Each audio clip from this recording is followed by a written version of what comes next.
Naniniwala ba kayo na ang sobrang pagkaganid ay pwedeng magdulot sa iyo ng kapahamakan? O kaya'y pwedeng ito ang maglagay ng panganib sa iyong buhay? Mapagpalang araw, Karine. Ganon na rin sa mga nakikinig sa channel na ito. Matagal na akong nakikinig sa iba't ibang narrator dito sa YouTube. Ito na rin kasi ang naging libangan ko sa tuwing nagtatrabaho ako. Halos mapakinggan ko na lahat ng kwentong ipinadala sa inyo. Noong nakaraang taon ko pa sana gustong ipadala itong karanasan ko. Ngunit ngayong taon lang ako nagkaroon ng lakas na loob na sumulat sa inyo. Nga pala, Karine, itago niyo na lang po ako sa pangalang Albert. Nakatira ako dito sa Maynila ngayong kasalukuyan. Ang kwentong ilalahad ko sa inyo ay nangyari nang minsan dumayo kami sa probinsya nila lolo noon.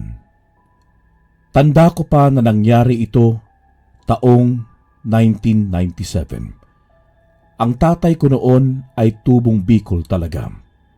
Si nanay naman ay laking Maynila, kung kaya't mas pinili namin ang manirahan dito. Madalang lang rin naman kaming mapadpad sa probinsya ni Lolo dahil na rin sa napakalayo ng biyahe. Siguro nasa 3 o 4 na beses lamang kaming umuuwi sa loob ng isang taon. Siguro ay abala lamang talaga ang mga magulang ko sa kani-kanilang trabaho. Naalala ko pa noong mangyari ito ay nasa edad 16 ako at ang nakababata kong kapatid ay nasa 10 taon pa lang. Itago na lang natin sa pangalang Anjo. Bukod sa amin ay mayroon pa kaming bagong silang na kapatid na si Aston, 5 buwan pa lamang ng mga panahong yun. Tumawag naman si Lolo kay tatay. Sinabi nito na gusto rin daw niyang makita kaming mga apo niya. Buwan yun ng Mayo at sakto raw na may gaganaping piyestahan sa probinsya nila Lolo. Marami rin daw ang handa at dadalong ibang kamag-anakan namin at bisita.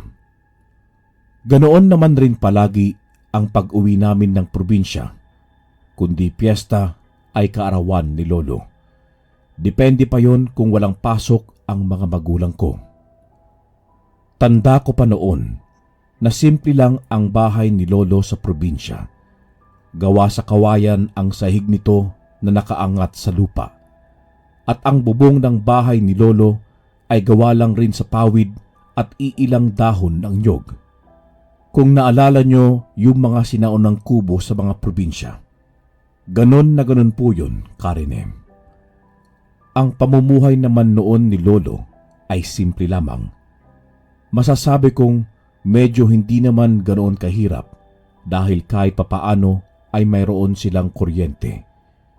Yun nga lang, tuwing gabi lang dahil limitado pa ang koneksyon ng gobyerno. Pero ang tubig ay kailangan mo pang ubigib sa balon. Kung minsan, pag walang tubig yun, ay sa poso ka talaga mag-iigib. Lumipas naman noon, Karine, ang 2 araw. Natuloy kami sa pag-uwi ng probinsya. Hinintay pa kasi ni tatay na payagan siyang lumiban sa kanyang pinapasukang trabaho. Kasama nga namin noon si Tio Roldan. Siya rin kasi ang kapalitan ni tatay sa pagmamaneho ng sasakyan. Medyo hindi na rin kasi sanay itong si tatay na magmaneho ng ganon kalayo. Bukod kila nanay at tatay, kasama rin namin ang asawa ng tiyo ko na noon ay nasa 6 na buwan ng buntis. Habang binabaybay nga namin ang rutang patungo ng Bicol, ay nagwika naman si tatay ng, "Aba, ibang-iba na talaga yung probinsya natin, no? Di gaya ng dati. Ngayon mas marami ng tao. Sinabihan ko rin si tatay na sa bahay na lang natin sa Maynila tumira. Total, si Ibay na lang naman yung kasama niya sa bahay." Alam mo, tama ka kuya. Mas mabuti pa nga na makasama natin si tatay eh. Matanda na siya, kaya kahit papaano, mas magandang kasama natin siya. Segundang wika ni Tiyo kay tatay. Lumipas noon, Karine, ang halos 8 oras. Ganun kasi ang tagal ng biyahe namin. Ang dadaanan kasi namin noon ay ang sikat na bitukang manok sa Quezon. Ilang sandali lang rin ay nakarating na kami noon sa probinsya nila tatay at lolo. Agad naman kami nitong sinalubong at kitang-kita ko sa mukha ni lolo ang saya. Matapos kami nitong masilayan, wala namang kaming sinayang na oras, Karine. Mabilis kaming tumakbo ni Anjo patungo kay lolo. Dahil talaga naman na namiss namin itong si lolo, tanda ko pa nga na yun palang ulit ang punta namin doon simula ng mahigit 2 taon. Ay, dahan-dahan mga apo. Ang laki niyo na talaga. Wika noon ni lolo, sabay yakap at halik nito sa mga pisngi namin ni Anjo. Napansin naman ni lolo ang bunso namin na karga noon ni nanay, kung kaya't kinuha niya rin ito at kinarga. Ay, nako! Napakagwapo naman ng apo ko. Manang-mana sa mga magulang niya. Wika ni lolo, saka ito napalingon kay tiya na itago na lang natin sa pangalang Minda. Ah, ikaw Minda, kailan ka ba manganganak? Tanong ni lolo kay tita. Tay, 6 na buwan pa lang po kasi ito eh. Gusto ko rin kung sakaling manganak ako andun kayo. Sambit ni tiya habang nakangiting nakatingin kay lolo. Ganon ba? O siya, halina muna kayo.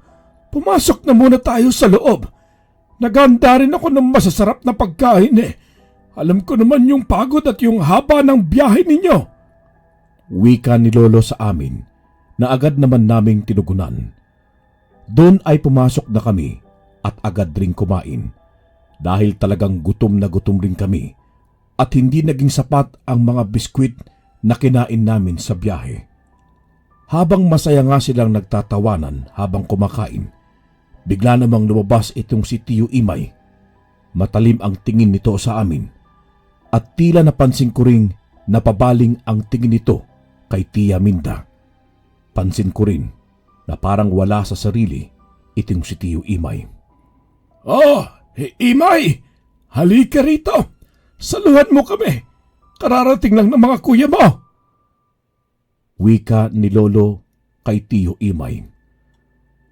Wala naman naging reaksyon si Tiyo Imay at agad na pinaunlakan nito ang paanyaya ni lolo.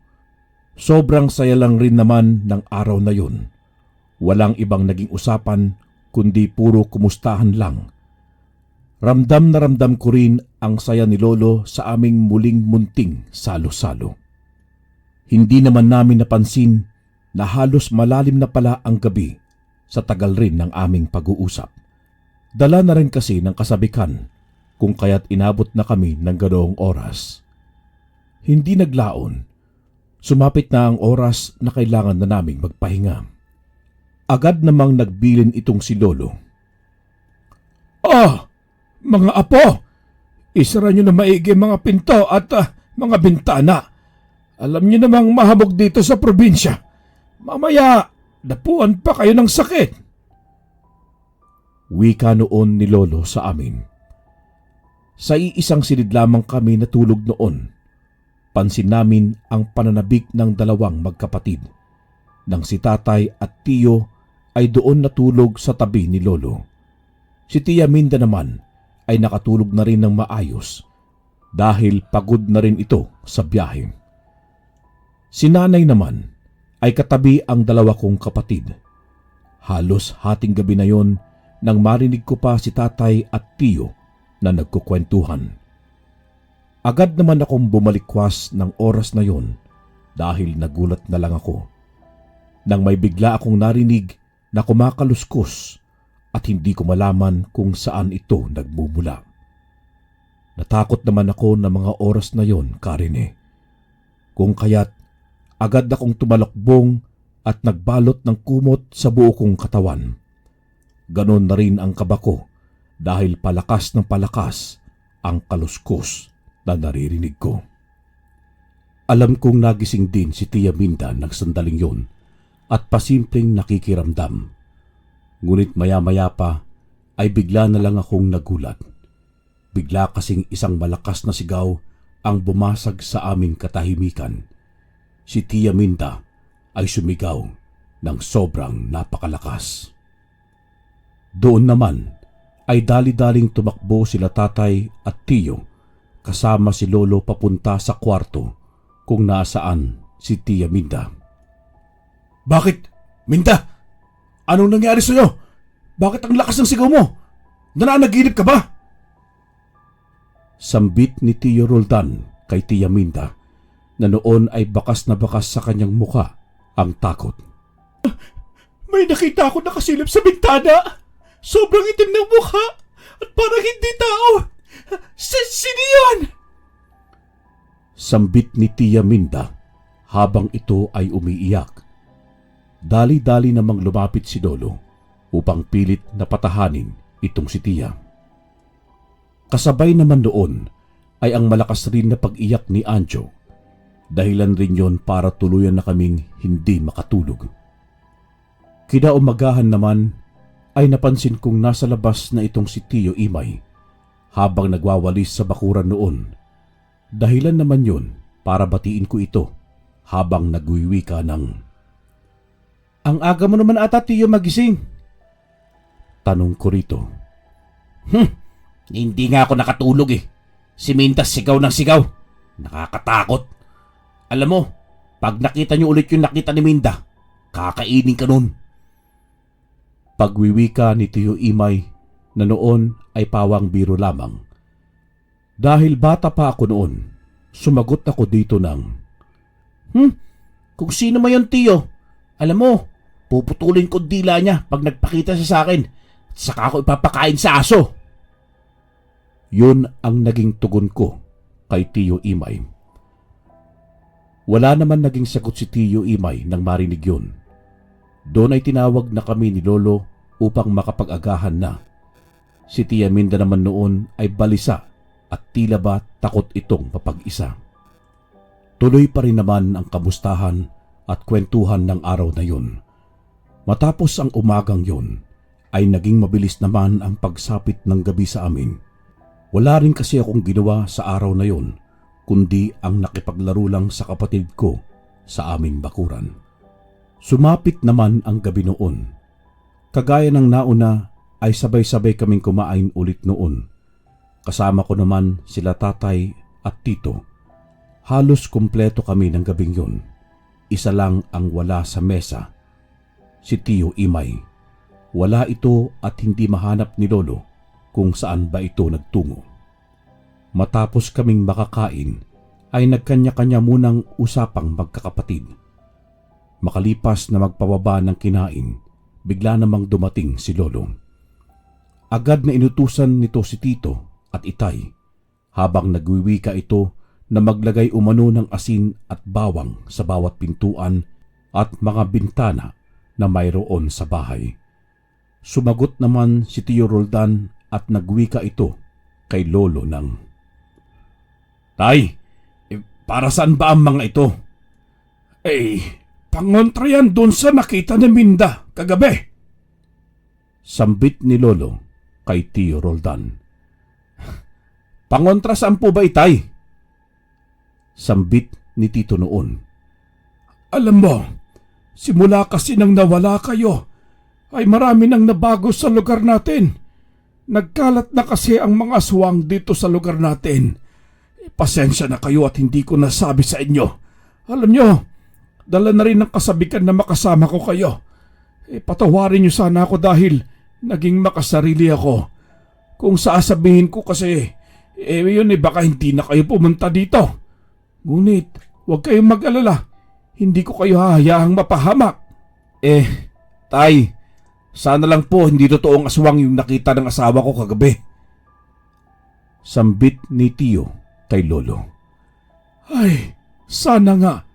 Pero mabuti nang nag-iingat. Pero mabuti pang Dito na kayo matulog para masamahan ninyo yung mag-asawa. Siguraduhin yung nakasara ang lahat ng pinto at bintana. Pahabol na wika noon ni Lolo. Nang masabi nga yon ni Lolo, ay kaagad namang nagsara ng bintana itong si Mama. Doon ay tila may napansin raw siya na parang may nagmamasid sa kanya. Pansin niya yon na parang hindi sa kalayuan. Madilim rin kasi ng gabing yon, kaya tanging figura lamang nito ang nakita niya. Hugis tao raw yon, ngunit ang labis na ikinakagulat ni Mama ay nakasabit ito sa puno. Bigla namang sumigaw ito si Mama ng, Aswang! Aswang! May aswang! Sigaw ni Mama noon. Mabilis naman na tumakbo si Papa papunta sa kinaroroonan ni Mama habang nagwiwika ito ng, Asan? Asan ang aswang? Lintik ang mga yan! Hindi pa maubos-ubos! Sambit na pasigaw noon ni Papa. Andun! Sa likod bahay! Sa may puno malapit sa puso! Sagot naman ni Mama. Nang marinig yun ni Papa, ay agad itong nagmadaling lumabas, kasama noon si Tiyo. Mabilis silang nagtungo sa sinabi ni Mama na puno noon. Nang makarating sila Tiyo at Papa, sumenyas naman ito na wala na raw doon ang aswang na sinasabi ni Mama. Sumenyas itong si Papa na saglit lang daw. Baka raw makita pa nila ang aswang. Tumagal pa sila roon ng halos 5 minuto, ngunit walang aswang ang nagpakita. Doon nagpasya na pumasok na itong sila Tiyo at Papa. Kasabay nun ay bigla naman nilang nasalubong si Tiyo Imay. Habol hininga itong nagtanong kung ano raw ang ginagawa nila sa labas ng ganong oras ng gabi. Oh, kuya! Anong ginagawa niyo dyan? Bakit nasa labas pa kayo ng ganitong oras? Pagtatanong noon ni Tiyo Imay sa dalawa niyang kuya. May nakita raw na aswang kanina sa may puno ang nanay nila Albert eh. Aswang raw kaya nagmadali kaming lumabas ng kuya mo. Pagdating doon, wala namang tao. Oh, teka, bakit hingal na hingal ka, Imay? Saan ka pala nanggaling? Mahabang wika ni Papa at tanong kay Tiyo Imay. Kuya, hindi, may tinitingnan lang ako sa labas eh. Narinig ko rin kasi si ate. Tama, si ate sumisigaw kanina. Akala ko kung ano na kaya lumabas rin ako. Wika ni Tiyo Imay na hindi makatitig sa mukha noon nila Papa. Hindi na nga nakasagot itong si Papa. Maya-maya rin kasi ay biglang nandoon na rin si Lolo. May hawak itong isang tabak. Sumisigaw pa itong nagtatanong kung anong meron. Nagpaliwanag naman si Mama sa lahat ng kanyang nakita. Maging si Papa ay nagsabi na rin na may araw din ang aswang na yun. Nang makita naman ni Lolo si Tiyo Imay, ay mabilis niya itong sinabihang umakyat na sa kwarto. Ano pa raw ang ginagawa nito? Siya nga pala, Karine. Konting description lang. Magmula kasi nang dumating kami sa bahay ni Lolo, ay hindi namin madalas makasama si Tiyo Imay. Iba rin kasi ang kilos nito at tanging sa hapunan lang namin ito nakikita. Sa buong araw kasi, lalo na kung umaga, ay wala ito at hindi namin mahagilap. Lagi namang dumidepensa si Lolo dito na baka may binibili lang sa bayan o di kaya ay may ginagawang mahalagang bagay. Nang makapasok na ang lahat sa bahay, ay agad namang tumahimik ang labas. Si Papa noon at Tiyo Roldan ay hindi na ninais pang matulog. Kinuha nga nila noon ang itak sa may kusina. Doon rin kumuha si Tiyo Roldan ng maraming bawang at kalamansi. Kasabay ng pagpatak noon, ay doon din nila isinawsaw ang itak habang ito ay nahasa. Narinig ko pa noon ang usapan ng dalawa. Alam mo, Roldan, mas maigi na dapat lagi mong bantayan si Minda eh. Nakita mo naman ang nangyari sa asawa ko. Di ba't buntis siyang si Minda? Marahil siyang punteriya ng lintik na aswang na yun. Oo nga kuya, yun rin naman ang palagay ko. Ang kasabihan nga nila, Nakapagbuntis, mabango ang pangamoy ng mga aswang sa sinapupunan ng taong nagdadalang tao. Wika ni Tio Roldan kay Papa. Nang marinig ko yon, Karine, ay napaisip akong bigla. Alam ko kasi na kilalang kilala sila lolo sa lugar nila. Hindi man lang ba igagalang ng mga nilalang ang taong bisita nito, lalo pat anak ni lolo. Hindi ko rin namalayan, nakatulog na ako. Maaga na nang magising ako sa sigaw ni Mama. Yun pala ay tinatawag na kami nito para kumain ng agahan. Agad ko namang ginising si Anjo at sabay na kami nagtungo sa sala upang mag-agahan. Pangatlong araw na namin yon sa lugar ni Lolo. Hindi ko pa masyadong naiikot ang lugar doon, kung kaya naman nagplano ako sa aking isipan na magpaalam mamaya upang mag-ikot-ikot sa lugar. Matapos naman naming makakain ng agahan, mabilis akong lumapit kay Papa noon para magpaalam. Hindi naman ako nahirapang magsabi doon. Walang pag-aatubili itong pumayag. Ngunit si Mama noon ang umapila na bakit raw ako papayagan. Anong lalabas, Albert? Hindi ka pa pwedeng lumabas. Alam mo namang magulo ang lugar dito. Abay, lolo mo na nang sabi, no? Wika noon ni Mama sa akin. Agad namang sumigunda si Papa at nagwika ito. Hayaan mo yan si Albert para matuto yan. Ganyang edad ko noon. Gala na ako dito sa amin. Kita mo ngayon, kaya kong tumayo sa sarili kong paa. Sige anak, isama mo na lang si Anjo. Basta mabilis lang kayo ha. Sambit noon ni Papa, sabay kindat nito sa akin. Dumating noon ang hapon, Karine. Dala-dala ko noon ang bola na pinahiram sa akin ni Lolo. Dalawa kami ni Anjo na naglakad papunta sa court. Ayos lang naman na dalawa lang kami ni Anjo dahil ang gusto ko lang naman talaga doon ay ang makita ang buong kapaligiran. Habang naglalakad nga kami, ay panay naman ang tingin ng mga taong nasasalubong namin.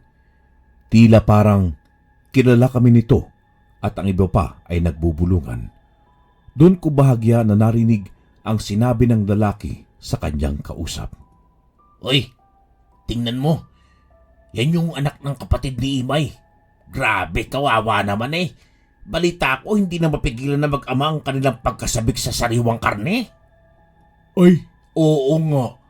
Pag nanggulo sila dito, ay talagang uutasin ko talaga sila eh. Hindi ko naman pinansin ang mga narinig kong yun. Maya-maya pa ay narating na namin ang court ni Anjo. Naabutan namin na may mga naglalaro doon. Ngunit nang makita kami ng mga ito, ay kaagad ring nag-alisan na tila meron kaming nakakahawang sakit. Hindi ko rin alam kung bakit. Wala naman sa amin yon, kung kaya't agad na kaming naglaro ni Anjo ng bola. Maya-maya ay may isang lumapit sa amin na sa pakiwari ko ay mas matanda sa akin. Doon ito nag-umpisang mag-asar. Sumigaw-sigaw ito na demonyo raw ang pamilya ko. Siyempre noon ay bata pa ako. Hindi pwedeng hindi ako gumanti. Ang ginawa ko naman noon ay binato ko ito ng bola sa kanyang mukha. Pagtapos noon ay napalakas ata ang bato ko dahil dumugo ang ilong nito. Maging ang isang ngipin nito sa unahan ay natanggal rin. Doon nga ay umiyak ito at agad na umalis. Wala pang isang minuto maya-maya ay nandyan na muli ang bata kasama ang kanyang tatay. Magsasalita na noon ang tatay ng bata, ngunit natigilan ito. Batid ko sa mukha ng tatay ng bata ang labis na takot. Para bang may nakita ito na ikamamatay niya. Nagwika naman ito sa anak niya na umalis na lamang sila at sa bahay na mag-uusap. Paglingon ko nga, ay agad na tumambad sa akin ang mukha ni Tio Imay. Nakangisi ito sa akin na tila nakakaloko. Nagtanong pa ito kung sino daw ba ang sumalbahay sa akin. Sinabi ko naman na wala. At sa totoo nga, ay yung bata pa ang mas naagrabyado. Sinabi naman ni Tio Imay na tama lang raw yun. Ganon daw ang gawin ko sa tuwing may magsasalita ng hindi maganda sa akin. Nagpaalam rin ito agad dahil may pupuntahan pa raw siya na isang kaibigan. Di naman namin namalayan ang oras ni Anjo. Pasado 6:00 na rin yon ng hapon. Doon na nga kami nagpasya na umuwi dahil malamang sa malamang ay hinahanap na kami ni nanay. Pauwi na kami noon, Karine. Ngunit ang akala namin ni Anjo na masayang araw ay dilubyo pala. Habang naglalakad kami ay napadaan kami sa isang madamong parte ng lugar nila lolo. Ayos lang naman sa amin yon dahil sariwa ang hangin, lalo pat andon ang mga nagtataasang puno at damo na lagpas taong. Nang mapasok kami sa gitnang bahagi ng masukal na daan, nakaramdam ako ng hindi maganda. Alam niyo yung parang may nagmamasid sa'yo at patuloy kang tinitingnan. Ganon na ganon, Karine. Nang tanungin ko naman si Anjo tungkol dito, ay nagsabi naman ito na wala siyang nararamdaman na kakaiba. Ilang minuto pa ang nakalipas, doon na ako nakarinig ng hindi pangkaraniwang tunog. Doon ay paunti-unti na ring dumidilim ang paligid. Halos matakpan na rin kasi ng mayayabong na puno ang kalangitan. Itaon mo pang nasa probinsya kami, kung kaya iba talaga ang klima doon. Sobrang lamig na rin yun at mahamog. Sinabi ko naman kay Anjo na wag itong bibitaw sa akin. Bigla naman kaming nahinto ni Anjo. Dahil sa di kalayuan ay may naaninag ako na isang anino. Ang akala ko lang ay kung anong bato yun. Ngunit nang mas mapalapit ako rito, doon ka napatunayan na isa itong baboy ramo. Ngunit ibang-iba ang baboy ramo na nakita namin ni Anjo sa isang normal na baboy ramo. Bukod sa sobrang itim nito, ay napakapangit nito. Kitang-kita rin sa balat nito na parang binabad ito sa napakaraming langis. Labas din sa bibig nito ang napakahabang pangil. At ang mas nagbigay ng takot sa akin ay noong nakaramdam ito na may tao sa kanyang likod. Doon rin namin nakita ang isang parte ng katawan ng tao na nilalantakan nito. Kung hindi ako nagkakamali, ay parte yon ng isang kamay ng bata. Imbis na lusubin kami nito, ay bigla na lamang itong napatakbo sa di kalayuan. Sa pangalawang pagkakataon, nasa likuran na namin itong si Tio Imay. Nagwika naman ito sa amin ng, "Anong ginagawa niyo rito? Malamang hinahanap na kayo ni Kuya. Tara na, sumubay na kayo pauwi. Delikadong maglakad dito lalo't madilim na." Wika noon sa amin ni Tio Imay. Magtatanong pa sana ako patungkol sa baboy ramo na nakita namin. Ngunit sinabi niyang hindi naman daw niya nakita yon. Baka raw guni-guni ko lang ang lahat ng aking nakita. Mabilis naman kaming sumunod kay Tio Imay sa kanyang paglalakad. Kahit kasama na namin noon itong si Tio, ay may mangilan-ngilan pa rin kaming naririnig na kung ano-anong tunog sa paligid. Ilang minuto lang noon ay nakarating na kami sa bukana ng aming bahay. Doon sumalubong sa amin si Tatay at Tio Roldan na aligagang-aligaga.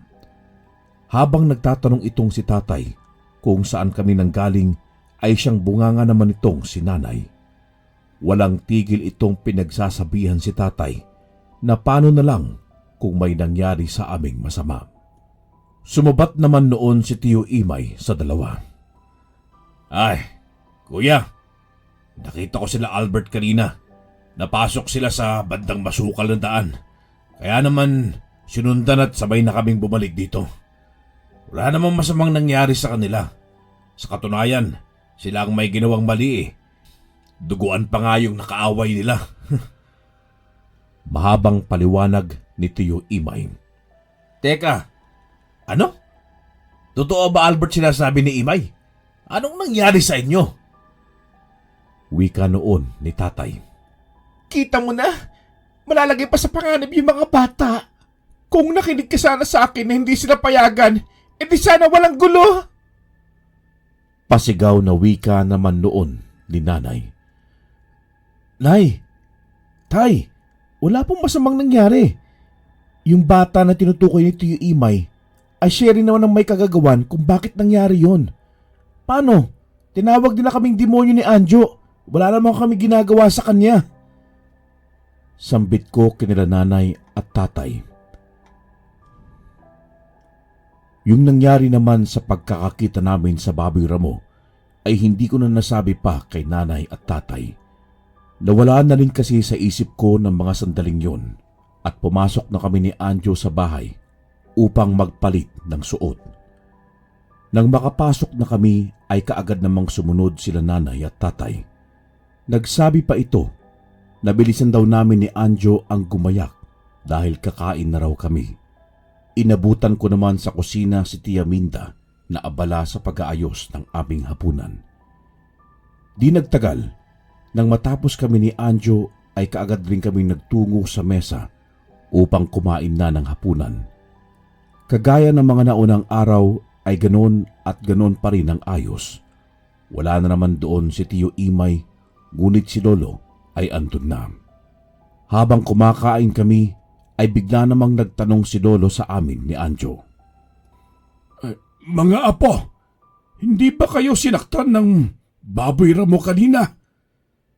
Seryosong tanong ni Lolo.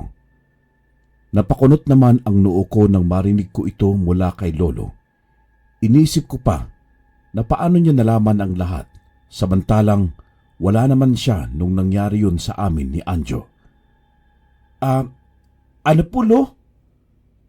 Maikling tugon ko rito at parang naisip nito na mali ang kanyang pagtatanong kung kaya't nagwika ulit ito ng, Ay, ang ibig kong sabihin na po, wala pa kayong nakaengkwentro na mababangis na hayop.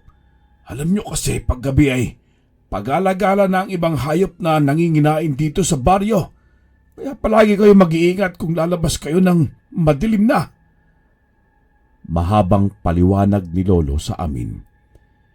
Hindi naman ako nakasagot pang muli kay Lolo ng oras na yon.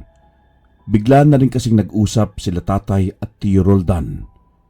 Lumipas pa ang ilang minuto nang matapos na kaming makakain at nagwika ulit itong si Lolo na isarado lahat ng pinto at bintana. Si Tia Minda naman noon ay abala sa paghuhugas ng aming pinagkainan. Maya-maya pa, biglang sumigaw ulit itong si Tia Minda. Bahagya raw kasing humilab ang tiyan nito sa hindi malamang dahilan. Halos maiyak na ito sa sobrang sakit ng sandaling yun. Agara namang tumakbo si Tiyo Roldan papunta rito at maging si tatay noon. Hawak-hawak pa nila ang itak na gamit nila sa pagbabantay ng tarangkahan. Dahil sa gawa sa pawid ang ilang parte ng bahay ni Lolo, ay minabuti naman na itali ni tatay ng mahigpit ang mga bintana nito. Doon ulit ito naghagis ng maraming bawang at asin. Agad ring nagtungo si Lolo sa kusina. Doon ay nagsabi ito na ipatingin na ni Tia Minda ang kanyang tiyan dahil maganda na ang may alam sila sa kung ano ang nangyayari doon. Bukas na rin kasi idaraos ang piyesta kung kaya't magiging abala raw ang lahat ng tao. Baka hindi sila matulungan ng mga ito kung sakaling kailanganin nila. Hindi rin naman kasi uso noon ang ospital sa baryo nila Lolo, kundi albularyo at tanging mga komadrona lamang ang tumitingin ng sitwasyon tuwing nahaharap sa ganitong klaseng suliranin. Nagpasya naman si Tia Minda na wag nang tumuloy. Siguro ay masyado daw siyang nangalay, gawa ng matagal siyang nakatayo. Ay, sigurado ka ba, Minda? Mamaya may masamang mangyari sa anak natin. Sa tingin ko, tama si tatay. Magpatawag na tayo ng manggagamot. Sambit noon ni Tio Roldan sa kanyang asawa habang sapo-sapo nito ang sinapupunan noon. Oo naman, Roldan. Huwag ka na mag-isip at mag-abala. Hayaan na nating magpahinga si tatay. Mamaya ay babalik na rin ito sa normal. Wika ni Tia Minda. Wala namang nagawa si Tio Roldan sa gusto ng asawa niya. Matapos naman ang tagpong yun, nagsipagbalik na sa kwarto ang lahat. Si tatay lang ang naging bantay ng gabing yun. Dahil sinamahan muna ni Tio Roldan si Tia Minda sa kanyang higaan. Nang lumalim pa ang gabi, may naririnig daw na kaluskos si tatay at di pa nagtatagal may iilang tao raw ang naririnig niyang naglalakad sa labas ng kanilang bahay. Doon naisipan ni tatay na sumilip sa maliit na siwang ng dingding. Nakita ni tatay na hindi normal na tao ang mga naroon. Nakita niyang namumula ang mata ng mga ito at balot ng makakapal na buhok ang buong katawan. Hindi naman sinubukang labasin ni tatay dahil wala naman raw ginawa ang mga ito. Ngunit kada isang daraan daw sa bahay nila lolo ay isa-isa ring yumuyuko ang mga ito at nagbibigay pugay. Makalipas pa ang ilang segundo ay nakalagpas na ang lahat ng dumaan sa bahay nila lolo. Dali-dali namang tumakbo si tatay patungo sa kwarto ni lolo. Pagpasok ni tatay ay wala doon si lolo. Laking pagtataka naman ni tatay kung saan ito nagtungo. Maya-maya, ang nadatnan niyang nakatingin sa kanya ay si Tio Imay. Imay, nasaan si tatay? Alam mo bang, kanina habang nagbabantay ako malapit sa tarangkahan ng bahay nasilip ko sa malit na siwang ang prosesyon ng mga tao. Sa tingin ko nga, hindi tao yun dahil makikita mo sa kanilang wangis. Wikang tanong ni tatay kay Tio Imay. Si tatay. Bumaba saglit kuya. Nagpaalam na gagamit ng banyo. Nga pala, yung mga nakita mo, wag mo nang bigyan ng kahulugan. Sabi nga sa inyo ni tatay, marami na nagbago dito sa baryo, buhat nang lumipat kayo ng Maynila. Wika ni Tio Imay kay tatay. Bakit mo pinayagan lumabas mag-isa si tatay? Alam mo namang napakadelikado dito sa atin pag ganitong oras. Mabuti sana kung sinasamahan mo. Wika ni tatay kay Tio. Wala namang naging sagot si Tio Imay dahil maya-maya lang ay narinig na nila ang paglakad ni lolo sa kanilang likuran. Tay, saan ba kayo galing? Alam niyo ba yung nakita ko kanina sa labas natin? Itong si Imay parang wala lang sa kanya lahat ng sinabi ko Alam mo anak, wag mo nang bigyan ng pansin yon. Tama si Imay sa mga sinabi niya sa'yo. Maraming nag-iba kaya pagkatapos ng pista bukas, bumalik na kayo sa Maynila. Mas makabubuting wag na kayo magtagal dito. Wika ni lolo na tila kabado ito sa mga posibleng mangyari. Bahagya namang hindi naiintindihan ni tatay ang mga nangyayari, kung kaya't hinayaan na niya si lolo at Tio Imay. Agad na bumaba si tatay sa tarangkahan para muling magpantay. Naging mapayapa naman ang pagbabantay ni tatay ng araw na yun. Muling sumapit ang umaga at doon ay abala sila lolo at Tio Imay sa paghahanda ng mga lulutuin sa pista na magaganap mamaya. May mga iilan-ilan na taong kababaryo ni lolo ang bumibisita sa kanilang bahay. Ang iba nga doon ay iba ang tingin sa amin, lalong-lalo na kay Tia Minda. Magandang araw, Imay. Maging sa tatay mo, hindi mo sinabi meron pala kayong bisita dito. Kaya pala, ilang araw na kaming hanap ng hanap kung saan nagmumula ang napakabangong amoy. Wika ng isang taga-baryo nila na pumasok sa kanilang bahay. Di naman namin kailangan magsabi sa inyo Isa pa, kamag-anak namin yan ni tatay. Mga kapatid ko yan at pamangkin. Kaya wala kayong dapat ipangamba. Wika ni Tiyo Imay sa isang lalaki. Yung buntis na yan, Imay, tinatago nyo rin ba sa amin? Huwag mo sabihin kapatid mo rin siya dahil kilala ko ang mga kapatid mo mula bata pa lang kayo dito sa baryo. Wika ng lalaking kasamahan nang iilang pumasok sa bahay habang pasimple itong lumapit kay Tia Minda at tila takam na takam ang itsura nito. Ha! Lumabas na kayo rito sa pamabahay ko! Nakakalimutan niyo yatang bahay ko ito! Ano mang oras ay pwede ko kayong utasin! Mga lintik kayo! Wika ni Lolo sa mga nilalang. Huwag kang mag-alala, Tay. Lalabas na rin naman kami. Basta ipangako mong makakatikim rin kami ng pagkain ninyo. Hindi yung sosolohin nyo ng anak mo. Wika ng lalaki habang nakangising naglalakad palabas ng tarangkahan ng bahay ni Lolo. Nagtaka naman itong si Tatay dahil ano raw ang ibig sabihin ng mga lalaking yon. Sinabi naman ni Lolo at Tiyo Imay na nanggugulo lang daw ang mga yon. Huwag daw nilang isipin masyado ang mga sinabi nun. Dumating naman ang kinagabihan. Abala sila Tiyo Imay at Lolo sa pag-aayos ng mga handa. Si Nanay at Tia Minda naman ang nakatoka sa pagsalansan ng mga inihaw na isda. Napansin ko naman, Karine, na halos lahat ng dumadaan sa labas ng bahay ni Lolo ay napapahinto at tila mariing pinagmamasdan itong si Tia Minda. Nang maglaon, bumalik noon ang mga lalaki kaninang umaga. Agad naman silang hinarang ni Tiyo Imay. Doon ay agad na tinulak si Tiyo Imay ng mga lalaking yun. Nagsabi ito na bakit daw nila kailangang itago ang putahing pangunahing dapat ihanda sa pista. Nagtinginan naman noon sila Tatay at Tiyo.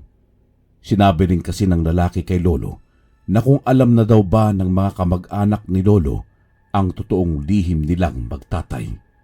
Akmang magsasalita sana itong si Tatay at magtatanong sa lalaki, ngunit bigla naman itong umalis at napangisi na lamang. Tay, ano yung sinasabi ng taong yun? Ano yung dapat naming malaman sa inyo ni Imay? Wika ni Tatay kay Lolo. Ay, wala anak! Huwag mo isipin yun. Ganun talaga, lalo't na hindi natin sila inalok na manginain sa handa. Kung ganun Tay, hahabulin ko na lang para maimbitahan dito. Alam mo naman na ayoko may nakakaalitan kayo. Lalo na dalawa lang kayo ni Imay dito. Paano na lang kapag wala na kami? Mamaya kung anong gawin nila sa inyo.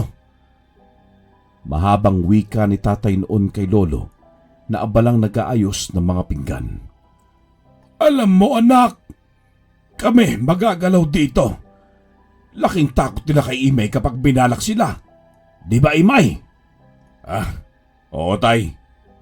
Tama si Tatay Kuya. Huwag mo na isipin yun. Nagpapapansin lang yun. Kasi nakita na bago ang mukha niyo dito. Hindi ka na yata naalala Kuya. Ganun ba? Sige, basta ayoko magkaroon ng gulo dito lalo na kung wala na kami. Sagot ni Tatay kay Tiyo Imay at Lolo. Wala namang naging tugon ang dalawa. Doon na rin nagaya sila Tia Minda na kumain na raw kami at tapos na ang kanilang iniihaw noon. Agad namang umupo na noon sila Tatay at Tiyo. Katabi rin noon si Anjo at si Nanay. Si Tiyo Imay naman ay nagpaalam na lalabas raw muna at mag-iikot din daw sa peryahan. Oh, Imay! Saan ka pupunta? Kumain ka na muna bago ka umalis. Wika noon ni Tiyo Anjo sa kanya. Sige kuya, kumain na kayo. Mamaya na ako. Maiwan ko na muna kayo saglit. Sambit ni Tiyo Imay habang palabas ito habang nagsisindi ng sigarilyo. Hindi naman na nakaimik ang magkakapatid. Si Lolo naman ay nagpatay malisya na lang sa mga nangyari. Kumain na ito ng kumain kasabay ang pagtatanong kay Tatay ng, Ay, mga anak, kailan pala kayo babalik ng Maynila? Mas makakabuti siguro na umalis na rin kayo kinabukasan, ano? Baka may pasok pa kasi itong mga apo ko. Bakit naman biglaan po atang pagtatanong niyo, tay? Ayaw niyo ba na nandito kami nila kuya at mga apo ninyo? Wika ni Tio Roldan habang sumasandok ng kanin. Oo nga naman, tay. Bakit ba biglang nag-iiba yung kilos nyo?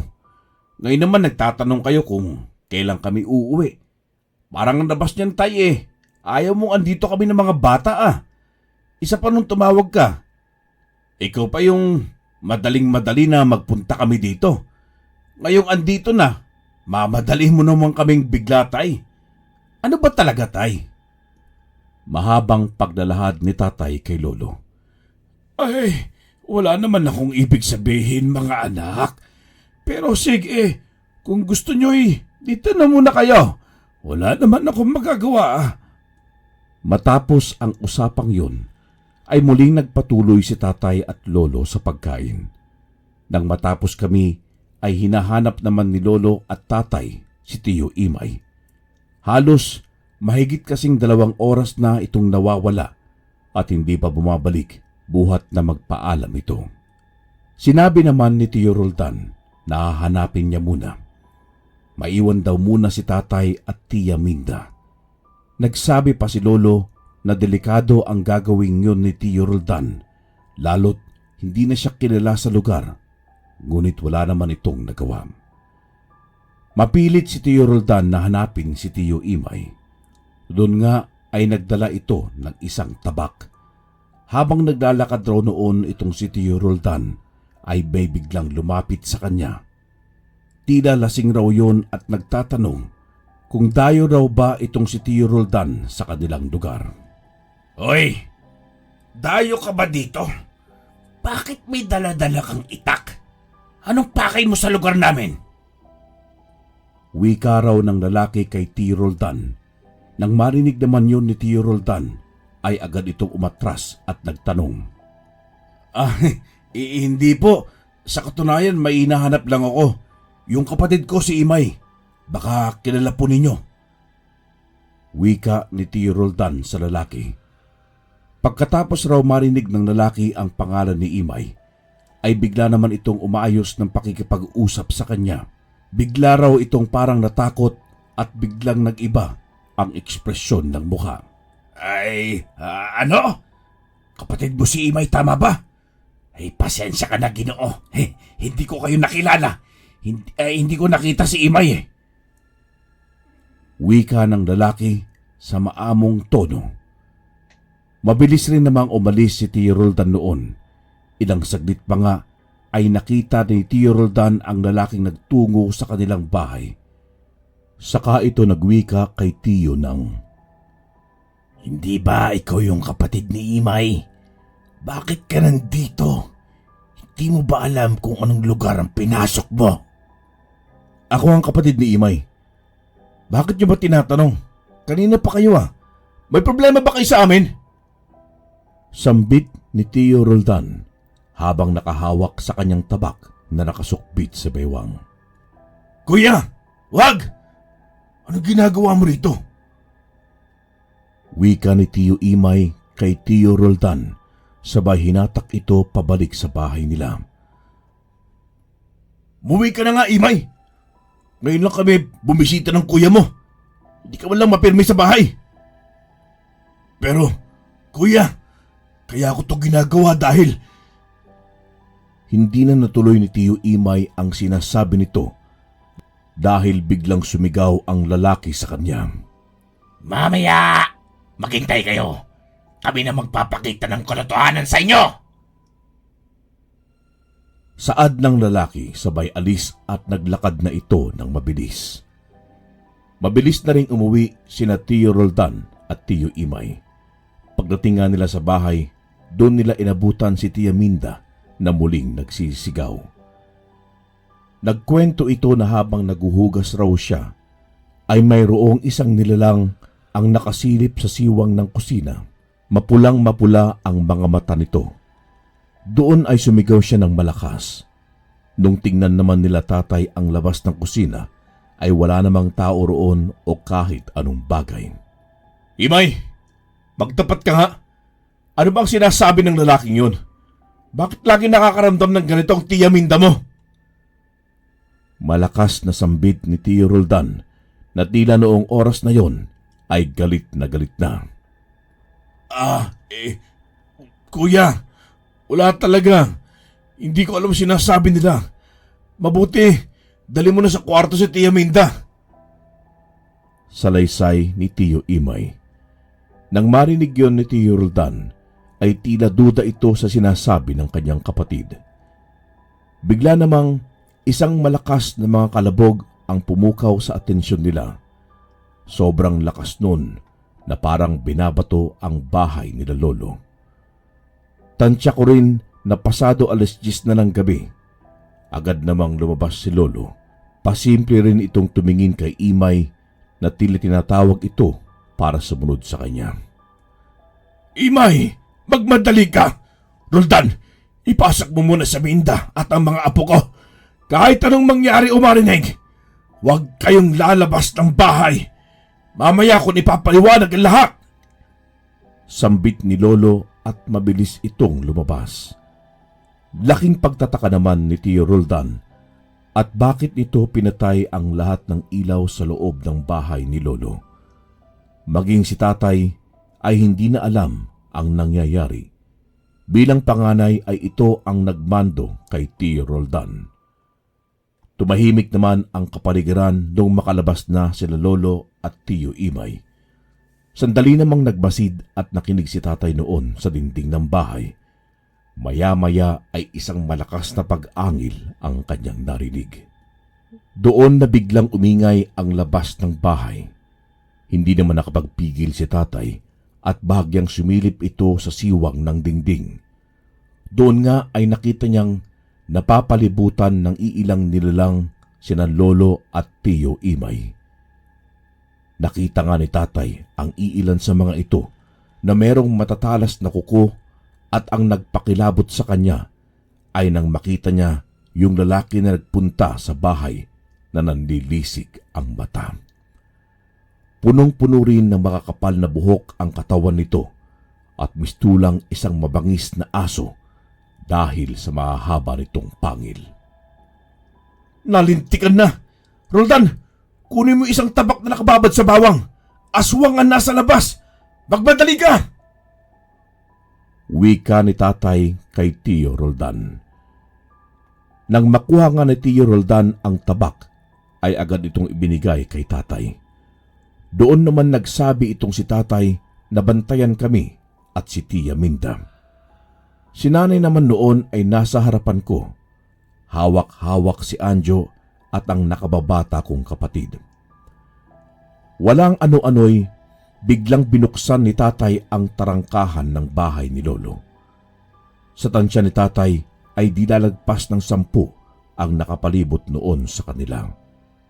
Gustuhin mang tumulong ni Tio Roldan ay walang maiiwan sa bahay upang magbantay.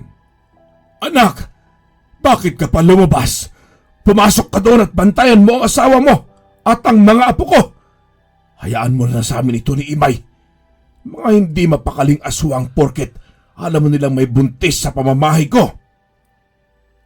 Wika noon ni lolo habang naglalabasan rin ang matatalas na kuko nito sa kanyang mga kamay. Oo kuya, tama si Itay. Pumasok ka na at kami nang bahala dito. Di saklaw ng kapasidad mo ang mga nilalang na ito. Hindi, sasamahan ko kayong dalawa.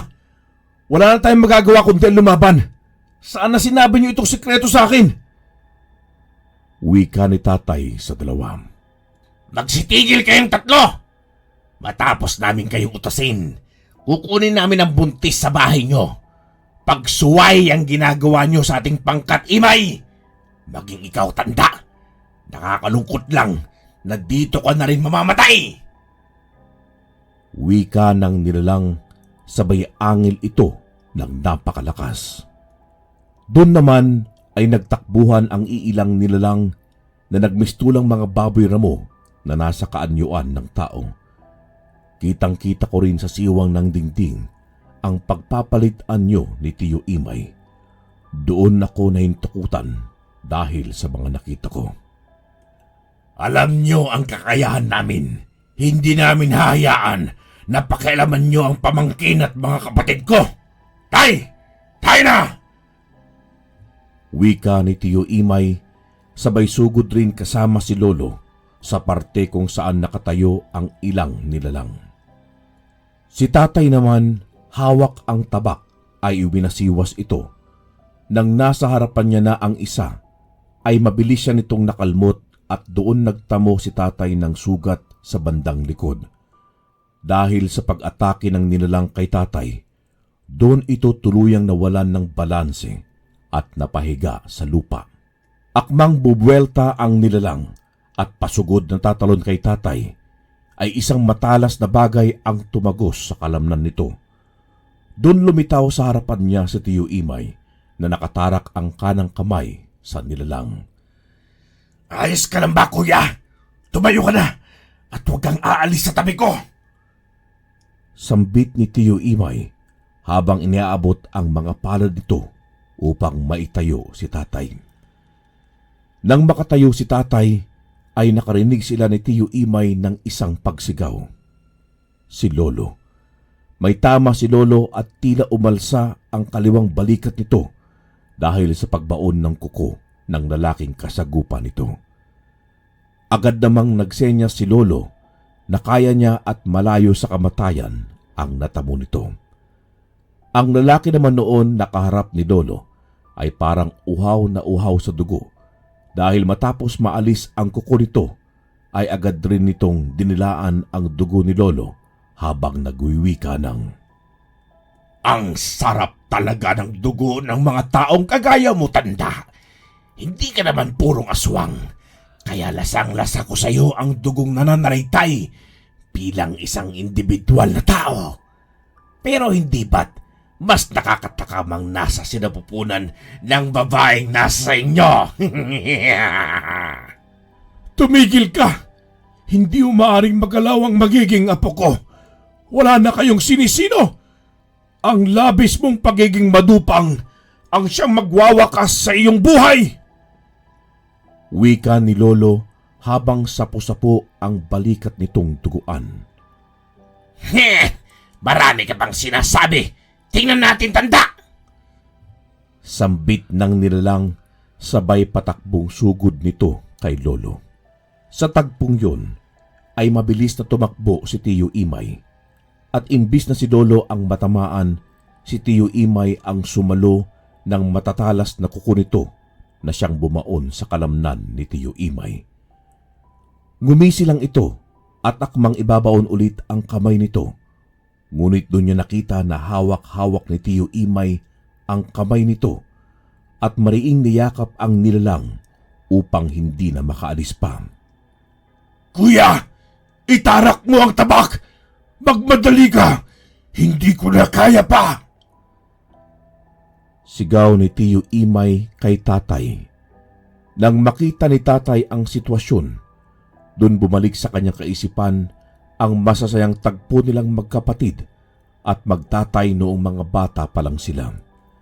Maluha-luha itong si tatay na tumakbo ng mabilis. Doon nga ay buong puwersa niyang itinarak ang tabak sa katawan ng nilalang. Matapos magawa ito ni tatay, ay nakarinig sila ng isang napakalakas na pag-angil, dahilan para umatras rin ang ibang kasamahan ng lalaking yon. Napagtanto naman nila na ang lalaking yon ang pinuno ng pangkat. Maya-maya pa ay habol hininga itong tumingin sa kanila at umaangil. Sa ilang segundo pa ay doon na ito tuluyang bumagsak at nawalan ng buhay. Si Tiyo Imay naman ay mabilisan ring nawalan ng malay at napasubsob na lang sa lupa. Doon na nga lumabas si Tiyo Roldan nang masiguro nitong wala na ang mga nilalang sa paligid. Agad namang inakay ni Lolo sila tatay. Si Tiyo Imay naman ay pasan-pasan nila sa balikat na ipasok sa bahay upang bigyan ng paunang lunas. Maya-maya pa, nang maiga na si Tiyo Imay, ay agad na gumawa si Lolo ng pangunahing gamot upang ipasak sa sugat ni Tiyo Imay. Oras ang binilang namin bago tuluyang maging maayos at kalmado ang pakiramdam ni Tiyo Imay. Lumipas ang gabing yun at umaga na nang mapansin nila ang liwanag sa labas ng bahay. Doon na rin nagtapat si Lolo kay Tatay at Tiyo Roldan. Mga anak, patawarin niyo ako at naglihim ako sa inyo. Ito ang dahilan kung bakit agaran ko kayong pinapabalik ng Maynila. Noon kasing wala kayo at dalawa lang kami ni Imay dito. May isang dayo ang nag-alok ng masasarap na pagkain. Doon naman ay natakam kami ng kapatid niyo at huli na naming nalaman na nayanggaw na pala kami. Ayos lang yun, Itay. Masaya pa rin ako dahil mas nanaig sa inyo ang mga buhay namin. Wika ni Tatay at doon nagyakapan ang mag-aama. Tuluyan na ring magaling si Tiyo Imay makalipas ang isang araw. Mabilis na naghilom ang sugat nila ni Lolo, gawa ng may dugo sila ng isang hindi normal na tao. Nag-aya pa itong si Tatay na magtungo sila sa Maynila upang doon manirahan, ngunit hindi pumayag si Lolo.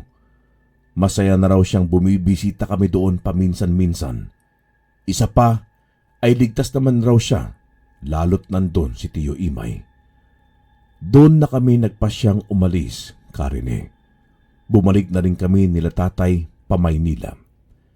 Sina Lolo at Tiyo Imay naman ay masayang nagpaalam sa amin. Maraming ibinilin na pabaon itong si Lolo. Hanggang sa magkaroon na nun ng mga cellphone, mas nagiging mabilis ang komunikasyon namin sa kanila. Nabalitaan rin naman na nagkaroon na rin ng sariling pamilya si Tiyo Imay at kasama si Lolo. Hanggang ngayon mga kalakbay ay buhay pa rin itong si Lolo. Takang-taka rin kami, marahil siguro sa kanyang tangan na lihim niya. Huling uwi nga namin noon ay bago pa ang pandemic at malakas pa naman si Lolo noon. Buhat rin ng mangyari yon ay wala nang naulit pa. Ito po ang karanasan ko, mga kalakbay. Maraming salamat kung mabasa nyo man ito.